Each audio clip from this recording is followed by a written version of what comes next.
নমস্কার বন্ধুরা, আমার রান্নাঘরে সবাইকে স্বাগত। আজ আমি একটি সম্পূর্ণ নতুনত্ব রেসিপি নিয়ে আপনাদের সামনে হাজির হয়েছি। তো চলুন দেখে নেওয়া যাক আমি কি রান্না করে দেখাবো। এটি হলো অষ্টমী ছাতু, বা এর নাম আরেকটি আছে কাড়ান ছাতু। তো এইটি বছরে একবারই পাওয়া যায়। এই অষ্টমী, দুর্গাপূজার আগে যে অষ্টমী হয় সেই অষ্টমীতেই পাওয়া যায়। তো এইগুলোতে অনেক মাটি থাকে।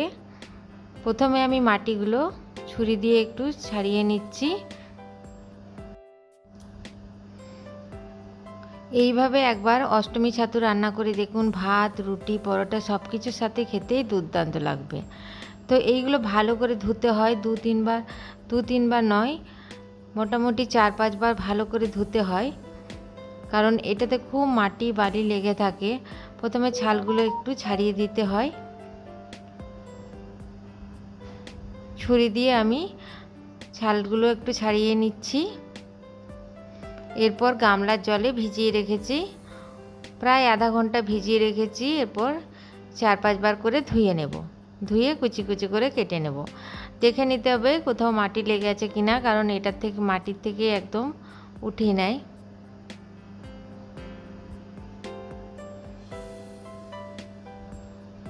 এখানে কুচি কুচি করে কেটে নিয়েছি। অনেকবার ধরে ধুয়ে কুচি কুচি করে কেটে নিয়েছি। এরপর কড়াইয়ে দিয়ে দিলাম সর্ষের তেল।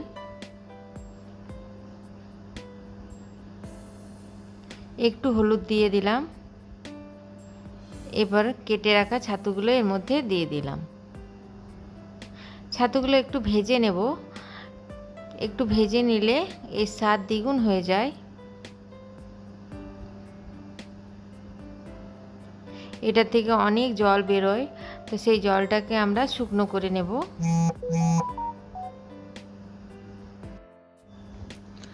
জলটাকে শুকনো করে একদম ভাজা ভাজা করে নেব। দিয়ে দিলাম অল্প একটু নুন, আগে একটু হলুদ গুঁড়ো দিয়ে দিয়েছি। জলটা শুকনো হয়ে গেছে, এরপর একটু ভাজা ভাজা করে নামিয়ে দেব। এরপর কড়াই চাপিয়েছি, দিয়ে দিলাম সর্ষের তেল, দিয়ে দিলাম একটু গোটা জিরে রান্না করার জন্য। ফোড়নটা গরম হয়ে গেছে, এরপর দিয়ে দেব হলুদ গুঁড়ো। এখানে হাফ চামচ হলুদ গুঁড়ো দিলাম, ছোট চামচের।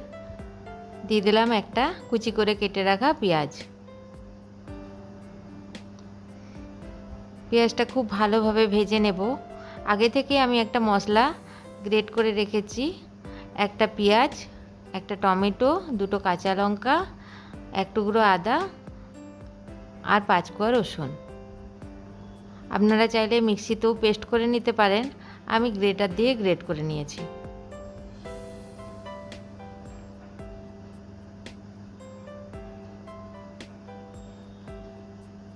পেঁয়াজটা খুব সুন্দর ভাজা হয়ে গেছে, এরপর দিয়ে দেব গ্রেট করা মশলা।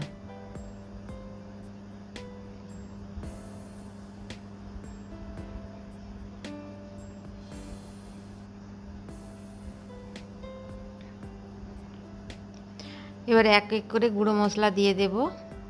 দিয়ে দিলাম পরিমাণ মতো নুন, হলুদ গুঁড়ো, হাফ চামচ হলুদ গুঁড়ো আগেই দিয়েছি, আবার হাফ চামচ দিলাম। দিয়ে দিলাম 1 চামচ জিরে গুঁড়ো, 1 চামচ ধনে গুঁড়ো আর 1 চামচ লঙ্কার গুঁড়ো। কাঁচা লঙ্কা আমি আগেই দিয়েছি। আপনারা ঝালটা নিজেদের পরিমাণ মতো দেবেন। এবার মশলাটা খুব ভালোভাবে কষিয়ে নিতে হবে।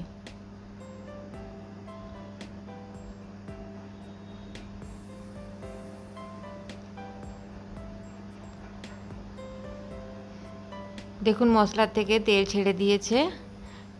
আর একটু ভালোভাবে কষিয়ে নেব, না হলে মশলায় কাঁচা গন্ধ থাকবে।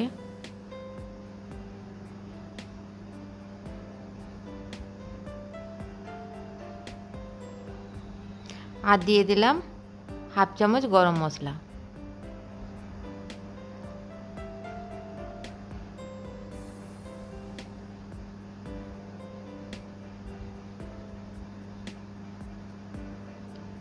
এবার ভেজে রাখা ছাতুটা এর মধ্যে দিয়ে দিলাম, দিয়ে খুব ভালোভাবে কষিয়ে নেব।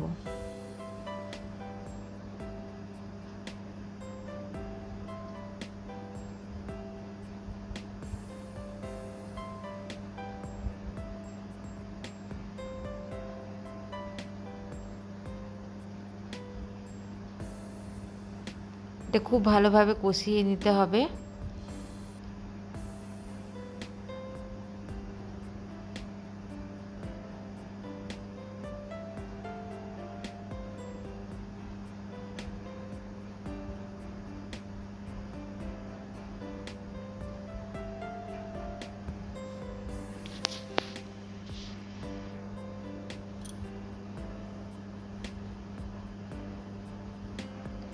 দিয়ে দিলাম দুটো ফাটিয়ে নেওয়া কাঁচা লঙ্কা। খুব সুন্দর কষানো হয়ে যাওয়ার পর দিয়ে দেব জল।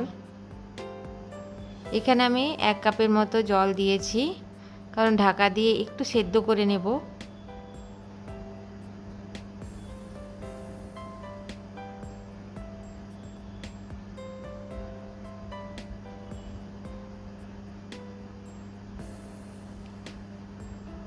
কম আঁচে ঢাকা দিয়ে রেখে দেব 3 থেকে 4 মিনিট।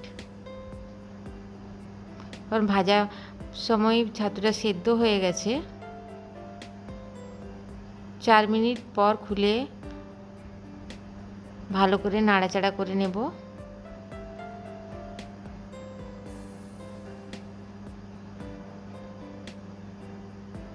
এরপর গ্যাসের আঁচটা বন্ধ করে দেব। তৈরি হয়ে গেল দুর্দান্ত স্বাদের অষ্টমী ছাতুর রেসিপি বা কাড়ান ছাতুর রেসিপি।